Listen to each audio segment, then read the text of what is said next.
The last time I had the dream, I was walking down the school hallway.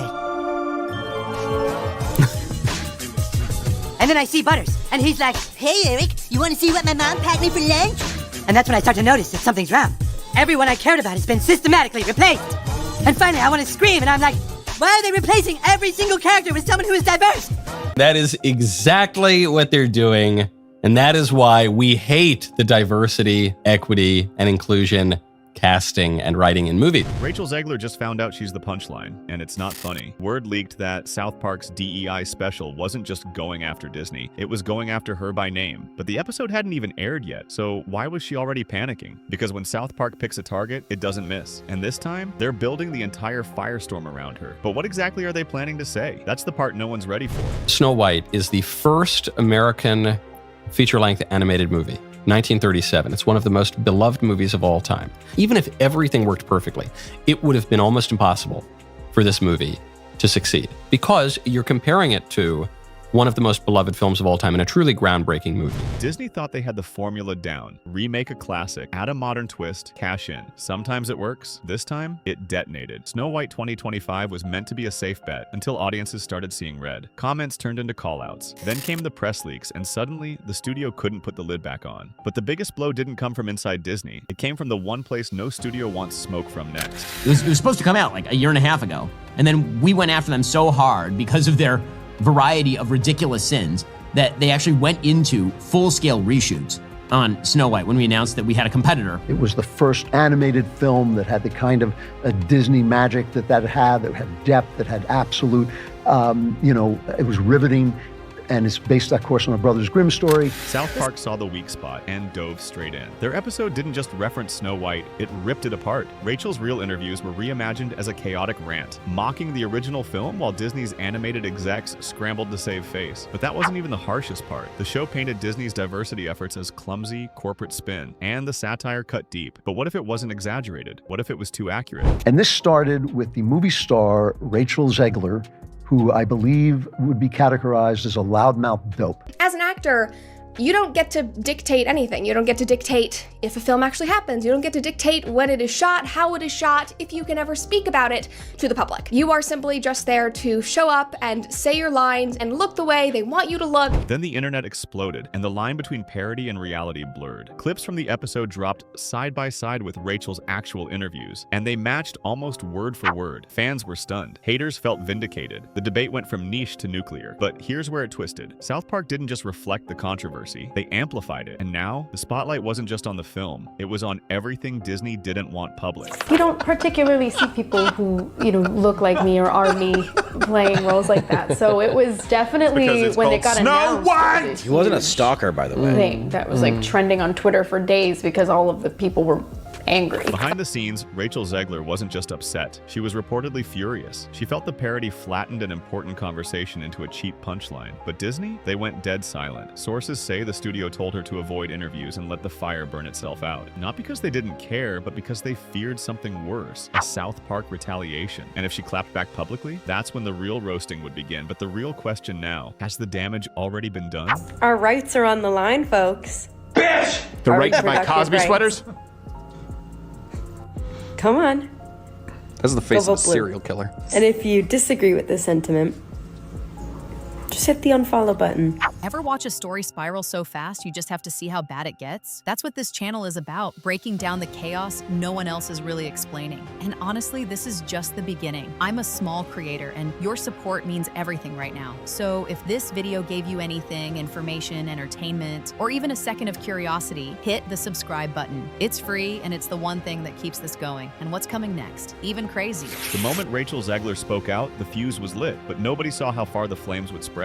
Her early interviews didn't just stir controversy, they detonated it. She didn't sugarcoat it. The original Snow White was outdated. The prince's story arc was questionable, and the remake? It'd be rebuilt from the ground up to reflect modern values. But here's the twist. This wasn't just another reboot. It was the cornerstone of Disney's legacy. So when she took aim, fans didn't hear progress. They heard sacrilege. And just when things seemed like they might cool down, someone else stepped in to throw gasoline on the fire. It's no longer 1937, and we absolutely wrote a Snow White. That is not going to be saved by You the wrote prince. it? She's not going to be saved by the prince, and she's not going to be dreaming about true love. She's dreaming about becoming the leader she knows she can be. God forbid a woman dream about true love. We're all just sitting around here, maybe I could be president one day. I hate men, I just want to be president. That screams Disney princess. Oh my God, I'm literally getting enraged. Once again, I feel like I'm back in 2022. Then came the social storm. Twitter, TikTok, YouTube, everywhere erupted at once. Critics didn't just push back, they demanded answers. If Rachel hated the original so much, why sign on to lead its remake? And instead of retreating, she doubled down. In follow-ups, she held her ground, sharpening the same points that sparked the outrage in the first place. Some called her fearless, others saw her as a liability Disney couldn't control. But just as that backlash started finding its rhythm, another crack appeared, and this time it was standing right next to her on the red carpet. The original cartoon came out in 1937, and very evidently so.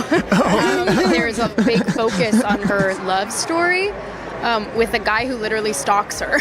Say it louder so your other eye can hear you. Yeah, the entire film's about a love story. It's about a love story because that's what the point of the film is, and I'm sorry that chivalry in a man pursuing you is now deemed as stalking, which now it's kind of making sense why men are opting out of the dating scene. Enter Gal Gadot, Disney's evil queen, and the silence between her and Rachel was deafening. Red carpet events, press tours, photo ops. They shared the same stage, but not a word passed between them. No smiles, no chemistry, not even a glance. It didn't take long for media outlets to latch onto the awkwardness. Some whispered Rachel felt sidelined. Others speculated Gal wanted no part of the controversy. But before anyone could answer the real question, what's going on behind the scenes? Disney's internal alarm bells were already ringing louder than ever. I was scared of the original cartoon. I think I watched it once and then I never picked it up again. I watched it for the first time in probably 17 years. On the original production, I was scared of it. Oh, it was so weird. It was a stalker. Like, I feel like if you are taking on the most iconic Disney role ever, genuinely, like this was the most prolific Disney film, I feel like you should kind of have some sort of reverence for the original production. Inside Disney HQ, pressure hit a boiling point, and South Park hadn't even aired yet. The studio was bleeding from flops across franchises, and Snow White was supposed to be the comeback, a clean win. But instead of applause, they got backlash, PR chaos, and the looming shadow of South Park's incoming satire. Reshoots, redirection, cutting Rachel's scenes, or just playing dead and hoping it all blows over. No one had the answer, but the execs knew one thing. If the storm wasn't already out of control, it was about to be. In addition to that, there was already an uproar about her being cast as Snow White because she is not Caucasian, she is a Latina, she is half Colombian, and so people were like, why were you cast in the first place? We just had a black Little Mermaid, now we're having a Latina Snow White, and she is literally called Snow White. This doesn't make sense. Rachel Zegler didn't step away from the spotlight, she was pulled. Just days after the backlash peaked, her promo tour vanished. Talk shows? Gone. Magazine spots? Quietly canceled. Disney chalked it up to scheduling conflicts. But that wasn't the real story. Why would the lead of a $100 million film suddenly disappear? Insiders knew the truth. One unscripted sentence could kill the project. But just as the silence settled, South Park shattered it. The DEI special didn't nudge the controversy, it detonated it. The satire showed Rachel as loud, erratic, and out of control. Executives, spineless, clueless, and scrambling. It was brutal. But here's what made it sting. None of it felt far-fetched. Every shot mirrored headlines, every jab echoed real interviews. Viewers couldn't tell where the parody stopped. And that confusion, that's where it hit hardest. But even as fans picked sides, another twist started gaining momentum. Some defended Disney, calling their balancing act a no-win scenario. Update a classic too much, and you alienate nostalgia. Don't update it enough, and you face backlash. Others backed Rachel, praising her courage to speak against outdated tropes. But South Park wasn't handing out sympathy. Their message was sharp, both sides looked bad, and just as the outrage reached full volume, a new question hijacked the conversation. Had the movie already failed before release? The satire didn't just mock, it magnified. Suddenly, fan frustrations were mainstream. Everything people had whispered online now had an animated echo, and as that echo got louder, the film itself disappeared. The aesthetics? Forgotten.